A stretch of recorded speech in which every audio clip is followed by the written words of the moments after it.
Greetings and welcome to Hot Topics from the Soul. I'm your host, Dr. Valerie Parker Hagan, and I have my co host along with me, Dr. J. Greetings. I was waiting to come on. Greetings, and it's so glad to have each and every one of you joining us tonight on a really chilly night here in South Florida, but one in which we're ready to roll. So tune in, share, invite a neighbor, because we're going to have some hot topics from the soul. Absolutely. I'm so excited about our guest tonight, Dr. Cheryl D. George, and she is going to help us understand healthcare as it looks like for 2026. This is going to be very informative, so please share it. And if you happen to miss it, just go back and replay it so that you can get the information needed. Dr. Cheryl is a founder of Insure with Cheryl. She makes health insurance simple. And I know this because she's helped me several times as it relates to the marketplace and choosing insurance. And I know after I got married and I had to transition from one insurance to the next, Dr. Cheryl was very helpful and very instrumental in making sure I got the best plan needed, not only for me, but also my husband, because he later retired after 3 years. And she was so gracious enough to help me with that. Dr. Cheryl, welcome. Thank you, Dr. Valerie. Thank you, Dr. JR. It's good to be here. Hot topics from the soul. I love it. Thank you for inviting I me. know it's hot topics. We got to talk about everything that's going on here, especially as it relates to health insurance, because the government was shut down because health insurance was one of the issues that was on the table regarding our lives. And I want you to expound on that, and what that looks like for a lot of Americans as it stands right now. Well, in regard of the shutdown, regardless of the shutdown, open enrollment is still going on. That did not pause or is not going to be affected. This open enrollment will not be affected. So open enrollment starting on November 1st and it's going to go into January 15th. And so that is still in play. What they are fighting about now in Congress is what happens after this open enrollment, what happens beyond 2026. Um, so will the premiums or the tax credits that they give you now to afford health insurance, will that go away or will that be reduced? That's what the fight is about now. So it's imperative to get the insurance now while the getting is good, as they would say. So many times, Dr. Cheryl, people hear the different acronyms, right? You alluded to marketplace insurance. You hear people say Affordable Care Act, which is official government name. Do you hear Obamacare inside of all of these things here? And we know that it was a fight from the very beginning with Obamacare being passed, and a lot of great things happened. Then a lot of things were trying to be gutted out of it. Mm-hmm. Why is it important in this day and time, especially for people, I would say, that may be small business, self-employed, may not have insurance at all? Why is it important that they have insurance in this day and time? Okay, first there's a couple questions inside that question. Let me Yes. start with the multiple names. Um, the marketplace of Affordable Care Act and Obamacare is the same thing. Right. It was nicknamed Obamacare because it was Obama that put it into play. But the Hmm. Affordable Care Act and the Obamacare is the same thing. The marketplace is also the same thing. The marketplace is where you go to buy the insurance. Exactly. Okay. Multiple states, when it first came out in 2013, all the states was on it. Now some states have migrated to their own platforms. And so depending on the state that you're in, excuse me, you might have a federal marketplace or you might have a state marketplace. Like Florida is a federal marketplace. Like Pennsylvania is a state marketplace. So the marketplace is where you go. And why you should have insurance why you should get it during open enrollment, because open enrollment is the only time that you can get insurance and your health doesn't matter. It doesn't matter if you have cancer. It doesn't matter if you have a heart attack. It doesn't matter if you had a stroke. It doesn't matter if you're overweight, if you're obese, any and none of those things. It doesn't matter if you're pregnant. They cannot deny you. during open enrollment, which is from November 1st to January 15th. They must accept you. And so if you have chronic illness, if you're fighting something, if you have a lot of issues, you or your children or whatever, or you expect something to be coming up, like you're trying to get pregnant or something like that, or you're going to leave your job and become self-employed, this will be the time to get the insurance. Or you suspect something's happening with your your health, this is the time. Plus, you have the government subsidies to help subsidize your insurance. And people that make six figures can still get government subsidy. It depends on where in the country you are. More cities are more expensive than others. It's more expensive to live in New York and California than it is to live in Atlanta, Georgia. So So, is it safe to say that the argument now on the table is the government no longer wants to subsidize the insurance for Americans? that's correct. They no longer want to subsidize it. That's correct. Ever since Obamacare or Affordable Care Act came into play, it's been a fight. Every president since President Obama has fought against it. One, they want the name, because everyone affectionately calls it Obamacare. When Trump came into office, he's not this term, his last term, he changed the name to Trump Care, and then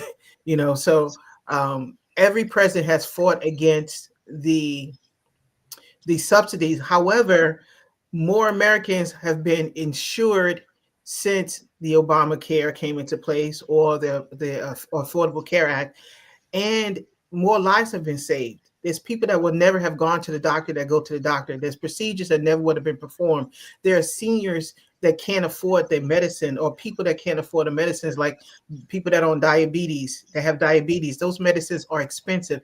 Or the people that are doing the weight loss for health reasons, the Wegovy and all of that. That's like, that's very expensive. The folks that have cancer, I have someone that I know right now that has cancer. The medicine is $13,000 a month. But because they have insurance, it only costs them $200 a month. Wow. So it's life changing. So let me ask you a question, because one of the things, and you correct me if I'm wrong, that I remember that was such a big sticking point when Health Care Act came was the fact of insurance companies not being able to penalize you for pre-existing conditions and things.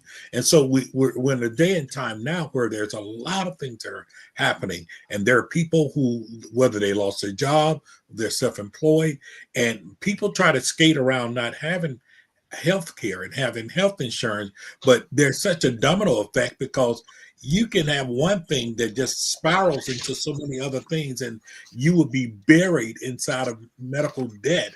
And not to mention the insecurity of feeling like, when you go to a hospital and you don't have insurance at all, you feel some type of way, because you wonder, number one, am I going to be a priority to them? Number two, are they going to do all that they can to help me, to treat me? And thirdly, you're definitely thinking about, I'm not going to be able to pay these bills. So when you start talking about having insurance and understanding these things here, how would you, if you would, urge people to take advantage of it, even when they leave their jobs? Oftentimes when people leave their job, they lose their health insurance. And I know they offer this thing called Cobra and everything. How would you advise them to go, to handle something like that? Because Cobra is not cheap neither, inside of it. But how would you advise them? Should be a plan? Should they think about it before they leave a job? What's going to be that next step as far as health insurance? Okay, so during open enrollment, that's the only time where you can get insurance and not be penalized. The exception to that rule is what you call special events. A special event is losing your job, having a baby, getting a divorce, adopting a child, coming out of prison. Those are special events. And when that happens, you have 60 days from the time that happened, from the time you lost your insurance on your job or whatever, 60 days from the time that happened to get into an insurance plan. And you're treated just like you would be treated in open enrollment. Your health does not matter. Outside of those two events, when you go to get health insurance, companies can deny you because you're not in open enrollment. So you can be denied. and you won't have a subsidy. So whatever the insurance cost is, it's your cost. The other thing that people need to realize, insurance, the very definition of insurance, the easiest way for me to explain insurance to you, especially for a Christian community, they understand tithing and offering. Your premium is like your tithe. That's how I tell my clients. It's like your tithe. You pay a small amount of money to the insurance company to take on the risk. Because basically, what insurance means is, you ever been to the hospital and they ask you if you're insured, and if you say no, I'm not insured, they say self-insured. They never say not insured. They say self-insurance. The definition of insurance means that you are taking on the risk. Your pockets are taking on the financial risk of what's about to happen. So that's with health insurance, that's with car insurance, that's with home insurance. If you don't get insurance, you are taking on the risk. But when you pay a premium, it's usually a small percentage. You pay the premium and they take on the risk. So insurance buys you peace of mind. That's what insurance does. And I would encourage anyone to have insurance, because you never know what's going to happen. You never know about the car accident. You never know when you're going to be doing a honey-do list and put a stapler through your knee, or fall off a ladder, or these things happen. And these are true stories that happen all the time. Guys are out there trying to show their teenage sons that they still got it, and they playing basketball. Oh, yeah. They go do an hoop, and then they take out their back. Then they can't work for 6 weeks, right? True stories. And these things happen. So you should have insurance, because it buys you peace of mind. And it's a small amount of money. We talked about last week that like over 800,000 Americans have lost jobs since January. And a lot of those individuals found work, but it's part time, because a lot of companies are hiring people part-time so that they don't have to pay medical insurance. Mm-hmm. Now, Affordable Care Act, how are individuals compensated through this avenue? Well, the fact that they're working part-time means they're going to get a bigger tax break. The less money, the bigger the break. So you can get a premium. You can get a insurance policy, and the premium may be $1,200, but because of your income and the size of your household, you may only pay $50 out of that $1,200. The credits are incredible, and so. But that's through the Affordable Care Act. That's if they get insurance through the marketplace. Yes. And they Okay. should. So if they're part-time, if their employer does not offer insurance, then they should go ahead and get insurance through the marketplace. That's why it was set up. That's part of the reason it was set up. So they're going to qualify. There's no qualifications. They're going to qualify. And then they have in the marketplace a section for small business owners where they can offer insurance to their employees. If they have 50 employees or less, they have the option of subsidizing it, or just making it available to their employees who can get it at a reduced rate. Okay, I've put your website on the screen for those that want to connect with you. It's insurewithcheryl.com. Mm-hmm. That's insurewithcheryl.com for those that listen through audio. And you are licensed in 22 states. And also you have business relationships where if you're not licensed in the states of individuals that may reach out to you, that you work with a network of other agents that can assist people. Is that correct? That is correct. So we and also your financial strategist too. So how has it been helping individuals strategize? Because people have lost jobs, so they've gone into their investments Mm-hmm. and utilize that to able to make ends meet. What should they do moving forward? So in this economy that we're in right now, I'm getting a lot of phone calls about losing jobs, or I'm afraid I'm gonna lose job, or what's happening with the marketplace and things like that. Although I do health insurance, 80% of what I do is called infinite banking. I show people how to use their life insurance policy to finance their lifestyle. And so I've been encouraging my clients, that especially those that are self-employed, moms, basically all the clients. So I've been encouraging them, if they're homeowners, to pull the equity out of their home, so that if the market tanks, the equity is out of their home. Because while the equity is sitting in their home, it's not earning them any money. And then they have to qualify by getting having a high credit score, and they have to qualify by having a good job and all of that. Pull that money out and put it into an instrument, being the infinite banking policy, where you don't have to have good credit, you don't have to have a job, and you don't have to be 59 and a half. You don't have any of those restrictions. The money is liquid. It is yours to use interchangeably as you see fit. We teach you how to do it. We structure it around you so that you're well protected, insulated. So we're telling people to balance out their portfolio. If you have all your money in the market, pull some out. You know, pull some of that money out so that if the market tanks, everything you have won't be in one nest egg. Everything won't be, won't take with that. So we look at the client, we look at the needs, we look at the debt. We're trying to get people out of debt as quickly as possible because the interest rates are killing folks. It's not the debt, it's the interest on the debt that's killing folks. And we teach them about that, and then we show them how to shift their thinking and shift their portfolio so that we can service them better.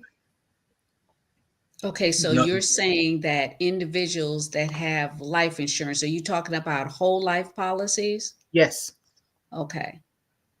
Yes, we're talking about whole life policies with a mutual insurance company, and we're using those policies to get people out of debt. We're using those policies to help people to start another career. We're using those policies to help people buy real estate. We're using those policies to help people even travel. Some people want to just travel, put their kids through college, create a retirement fund. It just depends on what the needs are.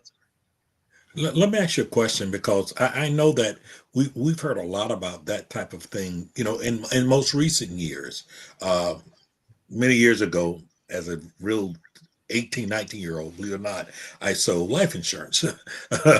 and and one of the things when we sold whole life, uh, and those type of things there, and even from my days growing up, our parents just paid into something that was just there. Okay, when someone died, you got the money, there, and most times for burial. And I found out a long time ago that policy mother had paid on for 40 years.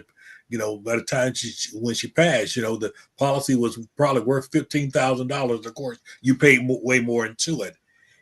This whole thing now about being able to use that money and be able to do what you're saying, is it something new or just something that has become more broadly known in the last several years? It's not new. It's hundreds of years old. It is a book out called "What the Rockefellers Do." It is how the Rockefellers built their empire.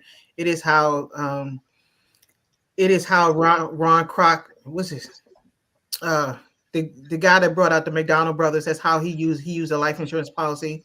Walt Disney used a life insurance policy to buy the land to build Walt Disney. It's not new. It is new. The COVID millionaires, I call them COVID millionaires. The people that became millionaires during COVID, when they got into money, they didn't know what to do with the money. They wanted to know how to preserve the money, how to save the money, how to protect the money, and they started researching, and that's how the secret got out. But it's been That's exactly what I'm saying. that It yes, but it that's how it the was a secret got secret out. for the most part. It was a secret for the most part, and they tried to protect the secret. But with the internet and the new COVID millionaires, the young COVID millionaires, they was digging and digging and digging, and they discovered it. And so they started telling people about it. Because truth be told, if you have money, if you have assets, if you have real estate, and you don't have infinite banks, you're overpaying in taxes. Especially if you're a realtor. If you have properties, multiple properties, two or more properties, and you don't have an infinite bank, you're overpaying in taxes. I can tell you that 100% without even looking at your portfolio, because there are tax laws. Did you know that these insurance policies are in the tax laws? It's called 7702. It's written into the Oh, tax. Most people don't even know it. It's in the tax laws. And so um, it's been a well kept secret for a long time, especially from us, our community. I know millions of people have got caught off guard like I did. I've always had some type of life insurance. It's just like Dr. J said, mom and grandma, they would play the insurance man back in the day used to come to the house Hmm. and Debit collect insurance. your premium. And what I got caught off guard was, you know, an insurance man came and sold me some insurance. I didn't know what type of insurance I had. Right. And I wound up having term Hmm. life insurance. I had $500,000 worth of life insurance on me and my spouse at the time, and then I think they gave us 15,000 a piece for the children, and 20 years paying on that policy.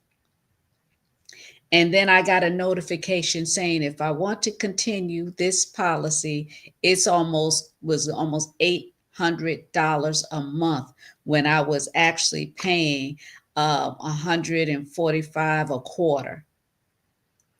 Yeah, And that's I exactly right. lost it and had to start all over again. At that point, I was educated on whole life. So, Hmm. can you kind of bring some balancing into those that are listening about the why? Is it okay for term? At what point it is good for term, and what whole life looks like? Okay. So just like everything, there are levels. And so term is equivalent to renting an apartment. So when you rent an apartment, you have a lease for 2 years, 5 years, 10 years. A term is you're renting insurance for a certain amount of time. That's why it's called term. So it's going to be for 10 years, 20 years, 30 years, some places 40 All years. that money, all that Yeah. money. And there's no equity in the term, meaning all the money you put in, you either use it or you lose it. It doesn't build cash. Term is good if you are on a tight budget and you want to make sure your family is still protected. You buy term until you can do better. Then when you can do better, you graduate into a whole life policy, right? So term is good for when you're just starting out. Or term is for if you want to layer on top of your whole life policy. You can't afford all of that amount of, because whole life is expensive. It costs more money than term. If you want to layer it, if you want like that $1 million that you had, but you had a whole life underneath it, you can do that. A whole life policy is just what it is. It's for your whole life. That's the name. It's either called a whole life or it's called a permanent. They're the same, whole life and permanent. And now under whole life or permanent, you have different kinds of insurance. You have IULs, and um, then you have the whole life policy. The IUL is designed for, in my opinion, younger people that are just getting into the marketplace, late 20s, early 30s, and they have time to play because the IUL is attached to the market. And so No. whatever happens in the market, the IUL is going to do what the market is doing. And so you can get great gains, but you can also get great losses. And Okay. there are no guarantees in the IUL. You get, it's a gamble. There's no, just like the market, it's a gamble, no guarantees. In a whole life policy, the whole life policy is a guarantee. You're buying a guarantee, and the whole life policy builds cash. So you paying a premium, but it's also going to build cash. Now there's two levels of cash. There's the regular traditional whole life policy where you pay your premium and it builds a little bit of cash over time.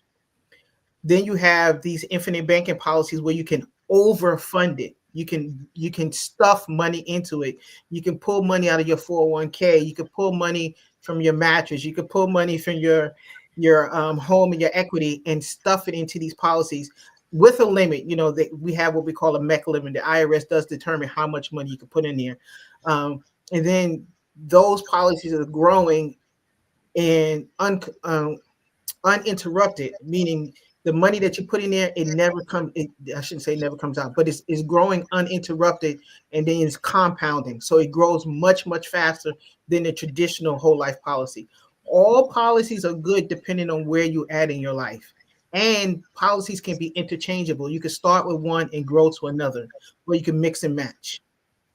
Does that make Okay, sense? so let's say I have my money in investments now, Hmm. and the strategy that you just mentioned, I can, if I pull all of that out of there and put it in an investment portfolio, will I be penalized for that? Because, if you have your money in IRAs and all that, if you take it out, you'll get penalized with a penalty and you be taxed extra depending on your age. So what does that look like?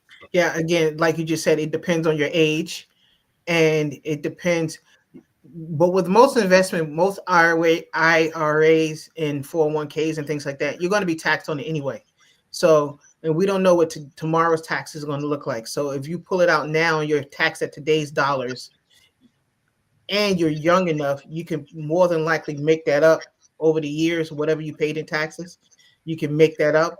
Or we could strategize so that the policy is paying the taxes that you would have paid.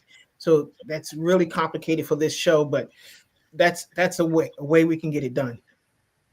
Okay, Dr. so Cheryl, one of the things, and I'm listening to you now, and like I said, I used to have a former life, and now I'm not sure if I understood the former life, but at one time it was a big movement about buy term and invest the difference. Hmm. That was the case there, and I know people to this day that have done very well. That was agents, that is, in the business of doing it. And inside of that, uh, have there been some type of resurgence or better explanation of a whole life over the last 15 years? Because I remember a period of time that was just solely, it looked like the whole thing with buying term, investing difference was just blanketing the whole market, the whole place there. And then in most recent years, I'm hearing more about whole life, whole life. And you use the term I did not know until right now, this infinite banking term. I did not know it by that name. I did not know about some of these things. And I later discovered, even with churches, a lot of churches, and I hate to say that, unfortunately, not enough in our communities. A lot of churches jumped on this in other communities. They had members who literally had insurance policies, and and monies was left to the church. Hmm. Uh, they Endowments. had they used monies from those policies to do so. I have a colleague out in California who has literally gets an endowment every month in some incredible amount from a Hmm. person who left that in their through their insurance. Hmm. And these are kind of like, it's like the secret is out, or we are just more exposed now to these things here. And I'm just wondering, are we really taking advantage of it? We haven't been taken advantage because we've been lied to. We've been being Right. taught buy term and invest the difference. Most people don't invest the difference. The majority of people don't invest the difference. So they buy the term and they don't invest the difference, and they buy a term policy for 20 years when they're 25 years old. And then at 45, they have to buy another insurance policy, and they're 20 years older. The older you are, the more expensive it yes. costs. So if you purchase Exactly. the whole life at 25 years, I have a client that just purchased a policy for $1 million. She's 31 years old. It's $1 million. It's going to cost her 275 dollars, something like that, for $1 million. And she's going to have the ability to put in and out of that policy hundreds of thousands of dollars that she'll be able to overfund her policy with. So the younger you are, the cheaper it is. The other thing is when people have problems in their life, when life is lifing, they're not going to invest. They're going to take care of what's happening in their life. Right. So they never get to the investment part, or if they get to the investment part, something happens in their life and they have to drain it, right? And once they drain the investment, it's gone. The thing about these whole life policies, it's like a line of credit. You use it, you pay it back. You use it, you pay it back. It's always there. And so when life you can go in it and come back out of it. And then the other thing, like I said earlier, it's guaranteed. The interest that you earn is guaranteed. The benefits that you're going to have is guaranteed. And the other thing, there's a reason it's called life insurance. Most people don't realize it. It's called life insurance because there are living benefits inside of it. So if you come down with a heart attack, cancer, stroke, not diabetes, but one of the major illnesses, there's a percentage of your death benefit that will be given to you while you're alive in a lump sum that you never have to pay back. And it's unrestricted, meaning you're not restricted to just using it for healthcare. You can use it to pay your bills. You can use it for the healthcare. You can use it for travel. You can use it for whatever you want, and you never have to pay it back. Nobody's teaching that. That's a And but the dollar amount will be intact for your beneficiaries? The beneficiary would be minus what was given to you in your life. So Okay. if you have $1 million policy and you have a stroke and the insurance company gives you a check for $250,000, because the benefits that you receive is somewhere between 10% and 75% of your death benefit. So for easy math, let's say they gave you 25%, which is $250,000. Now the death benefit is 750,000 because you got Okay. 250,000 up front that you never have to pay back. Makes Okay. Makes sense. sense. So while you're paying for this, you're actually enjoying the benefits. You have the living benefits, you have your death benefit, which is growing. Like the term that you purchased for 20 years, or the ones that your mother purchased, they're fixed. Whatever amount, if you purchase a $15,000 policy, it's going to remain 15,000 even if you pay for it for 30, 40 years. These whole life policies, they grow every single year. So you may purchase 100,000 and next year is 105, 110, 120, and then it grows over your lifetime. So by the time you pass away, that $100,000 that you paid for may have grown to 300,000, 400,000. So those policies grow. You have the living benefits and then you have the banking benefits. Wow. That was enlightening. That's what we do here at Hot Topics from the Soul. That was enlightening, and I know that it had to be because of the fact I could I could see the different benchmarks over time, and you just revealed it. What we don't know does hurt us, It and does. Mhm. and there's a lot of people who play Russian roulette. They live without insurance, just Mhm. thinking it'll be all right. But the old commercial used to be, it's better to have it and not need it than to need it and not have it. And the oxymoron of that is that you're always going to need it. I have many, many, many, many testimonies. I have a young guy in Florida, early 30s. He gave up his insurance because he's like, I'm in my early 30s. I'm healthy. I'm at the peak of my life. I'm not going to need this insurance, and I don't want to pay $300 a month for it. About 2 months later, he was diagnosed with cancer, and he had $400,000 worth of medical bills. That $300 a month sounded really good, didn't Oh, it sounds real good. Oh, can you hear it singing? Yeah, I mean, it? yeah. What we don't know does hurt us every time, and Every I time. think that this type of education is warranted, is needed, because there are those of us of a certain generation. We still have that old tape recorder of, as you were saying, fixed life, whole life policies. We have those old tape recorders in our mind, and, and we and elaborate on this. So many people are screaming, get it. They just say, I'm getting burial insurance. Right. That's kind of myopic to a certain degree, that you're only thinking about it in terms of being able to bury Mhm. versus all the other benefits that really comes from having life Mhm. insurance. Mhm. The burial insurance people, when they go so long without the insurance, they're getting into their 60s and their 70s, and they don't have insurance. The only option they have is to get a burial insurance, to get something for 10 or 15, $20,000, because the cost of the insurance is Yes. exorbitant. And so they gotta alleviate some pressure from the family and just let them just bury me. So, but a wise man leaves an inheritance. He's supposed to leave an inheritance. And when the scriptures talk about the wealth transfer, the only instrument right now that we use, that we have, that transfer wealth from one person to another without taxation, is insurance. It's the only one. Real estate, there's taxation. Right. The investment portfolio, there's taxation. But a life insurance policy, you can give $1 million, $2 million, $500,000 life insurance policy to your beneficiary without tax. That's the wealth transfer. And we're in the greatest wealth transfer right now because the baby boomers are passing and they're leaving it to the Gen X. Yes. So it's already started 20 years ago. We're already in this thing. In 4 years, we're coming to the end of the baby boomers. I'm the last of the baby boomers. We're coming to the end of it. So am I. And all the money that because the baby boomers were the generation that made the money. We're the Right. ones that they got into the corporate jobs, and we're the ones that had the 401k. Because 401k wasn't around always. Right. came out in the 80s, and you know why they created the 401k? Because they needed a way to access our money for a long period of time without paying us for it. They take our money out of our paychecks every 2 weeks or every week, and they use it in the stock market, and they build wealth with it, and they become your partner, but they don't give you no share of the interest that they're making. So they hold your money for 20 years, 30 years, 40 years, penalize you, make sure you can't touch it before 59 and a half, and they're using that money. And then when you get 59 and a half, they bring it back to you, and they take half of it from taxes. Take half of it. Taxes. That's Wow, Dr. Now, Cheryl. that's what we need a government shutdown about.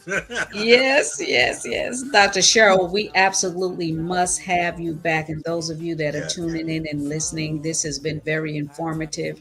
And you can connect with Dr. Cheryl with insurewithcheryl.com. That's insurewithcheryl.com.